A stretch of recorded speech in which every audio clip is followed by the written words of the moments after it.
नई नई सास बनने जा रही लक्ष्मी को उसके रिश्तेदारों ने अच्छे से समझा दिया था। दीदी देखो, सास बनना आसान नहीं है। कहने को बहू आ जाती है, लेकिन सारे घर में हक ऐसे कर लेगी जैसे तुमने तो इतने साल से घर के लिए कुछ किया ही ना हो। और नहीं तो क्या, मेरी वाली ने तो घर का नक्शा ही चेंज करवा दिया था। कहती है खिड़की यहाँ नहीं वहाँ करो, दरवाजा इस दिशा से खोलो और न जाने क्या क्या। अरे बताओ, 20 साल से क्या मैं गलत खिड़की दरवाजे के साथ रह रही थी? तभी वहाँ बेटी आ जाती है। हाँ माँ, और पक्का भाभी आने के बाद तो मेरा हाल बुरा ही होना है। तुम हर बात पर मुझे इग्नोर करोगी। हे भगवान, इतना सब कुछ होता है बहू के आ जाने पर, मुझे तो पता ही नहीं था। अरे एक हमारा जमाना था। अरे हमारा जमाना तो भूल ही जाओ कि सास के हाथ में कमान होती थी और हम कठपुतली। जीवन भर कठपुतली ही रहना है, पहले सास की और अब बहू की। खैर, मुर्गे की अम्मा कब तक खैर मनाती। हो जाती है बेटी की शादी और घर आ जाती है प्यारी सी पल्लवी। माँ जी चाय लीजिए। सास जो कि पहले से डरी हुई थी, हाँ लाओ लाओ। लेकिन चाय पीते ही थू, अरे इसमें किरकिरा सा क्या है? चाय में चीनी तो है ही नहीं। माँ जी वो ये बता रहे थे कि आपको शुगर की बीमारी है, तो मैंने चीनी की जगह गुड़ का पाउडर डाला है, वो शुगर के लिए ठीक रहेगा। सास गुस्से से लाल हो जाती है। अरे नहीं नहीं, मैंने जीवन भर चीनी की ही चाय पी है, तो मैं तो चीनी वाली ही चाय पीऊंगी। तुम आई और मैं नियम बदल दूं? ऐसी सास नहीं हूं मैं, समझी? पल्लवी को समझ में नहीं आता कि सास को हो क्या गया है। अरे माँ जी हुआ क्या है, आप तो भड़क गई। तभी वहाँ ननद आ जाती है। तो आप काम ही ऐसा कर रही हैं ना भाभी? अरे भाई मैंने क्या किया, शुगर के पेशेंट को चीनी नहीं पीनी चाहिए, तो मैंने चाय में चीनी नहीं डाली। इसमें मुझे तो नहीं लगता कि मैंने कुछ गलत किया। भाभी पहली बात ये कि जबान चलाने की जरूरत नहीं है, क्योंकि हम लोगों को भी बोलना आता है। बाकी आपका क्या मतलब है कि हम लोग माँ का ख्याल नहीं रखते हैं? आपको ही सारी साइंस की नॉलेज है। पल्लवी समझ जाती है कि इन लोगों के दिमाग में बहू को लेकर धारणा गलत ही है, इसलिए वो बिना कुछ बोले वहां से चली जाती है। थोड़े दिनों बाद जब पल्लवी ड्राइंग रूम के पर्दे बदल रही थी, पंछी पन्नू उड़ती फिरूं मस्त गगन में, आज मैं आजाद हूँ दुनिया के चमन में।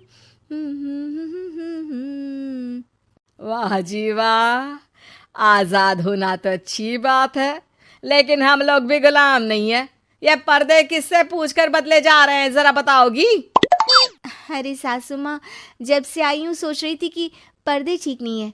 पता है पर्दे इतने हल्के हैं कि दिन में बाहर से पूरा घर दिखता है, लोग झांकते हुए रास्ते से निकलते हैं, ये मुझे अच्छा नहीं लगता है। अरे वाह जी वाह, 5 साल से तो ये पर्दा लगा है, तब तो लोगों ने झांका नहीं। आज तुम आई हो तो लोग घर में झांकने लग गए, क्यों? अरे भाभी, आपको ये तो नहीं लगता कि आप हीरोइन जैसी दिखती हो या इतनी सुंदर हो कि लोग आपको झांक झांक कर देखते रहें? मैं भी रहती हूँ इस घर में, लेकिन मजाल है। पल्लवी सर पर हाथ रख लेती है, पर्दे लगाकर पुराने पर्दों को हटा देती है और निकल जाती है। देखा माँ, इसे कहते हैं मनमर्जी। आपने मना किया, फिर भी भाभी ने पर्दे हटा ही दिए। ठीक है बेटा, शुक्र करना पर्दे ही हटाए हैं। अरे कहीं किसी दिन ये हमें ही ना हटा दे। ऐसे कैसे हटा देंगी, हम क्या पर्दे हैं? दिन बीतते हैं और एक दिन सास और ननद वॉक पर निकली होती है कि पड़ोसन। क्या बात है, आजकल तो आप लोगों की कोई खोज खबर ही नहीं है। तरस गए हम लोग तो। अरे नहीं नहीं, बस घर पर ही रहते हैं पहले जैसे। पहले भी तो इतनी ही खोज खबर थी ना। अरे नहीं नहीं, पहली की बात और थी।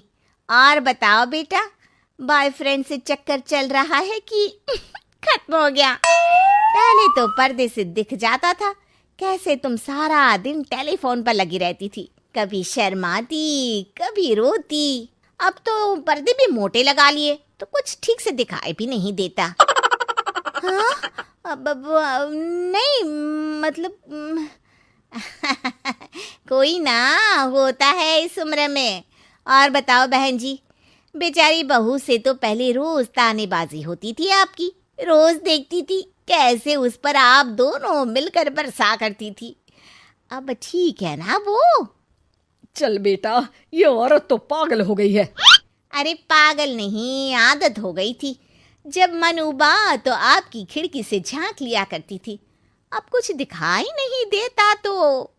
सास और ननद घर आती हैं, जहां बहू पर्दों को बदलने के लिए खड़ी होती है। अरे ये क्या कर रही हो? आपने ही कहा था ना पर्दे बदल देना। अब उस दिन तो उतारे थे, सोचा धोकर लगाऊंगी, आज सूख गए हैं तो लगा देती हूँ। तभी ननद चिल्लाती है, अरे नहीं नहीं भाभी, ठीक है, ये पर्दे रहने दो। वो पर्दे कम, सीसीटीवी ज्यादा थे पड़ोसियों के लिए। समझ में आ गया अब आपको? हाँ हाँ आ गया।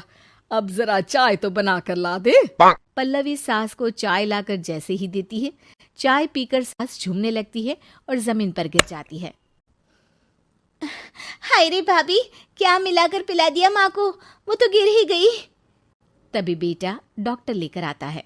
चेकअप के बाद डॉक्टर कहते हैं, ओ माय गॉड, इनका तो शुगर लेवल बहुत बढ़ गया है। क्या ये चीनी खाती है? हाँ डॉक्टर साहब, मैंने कई बार इनको चीनी की चाय और मीठा के लिए मना किया, लेकिन ये मानती ही नहीं। माँ को कुछ होगा तो नहीं ना? वो ठीक तो हो जाएंगी ना? अरे बहू की बात नहीं मानती तो क्या बेटी की भी नहीं मानती है ये? बेटा, आप नहीं रोकती अपनी माँ को चीनी की चाय और मीठा खाने से? बेटी क्या बोलती, उसे वो दिन याद आ जाते हैं जब उसने भाभी को इस बात के लिए भला बुरा सुनाया था।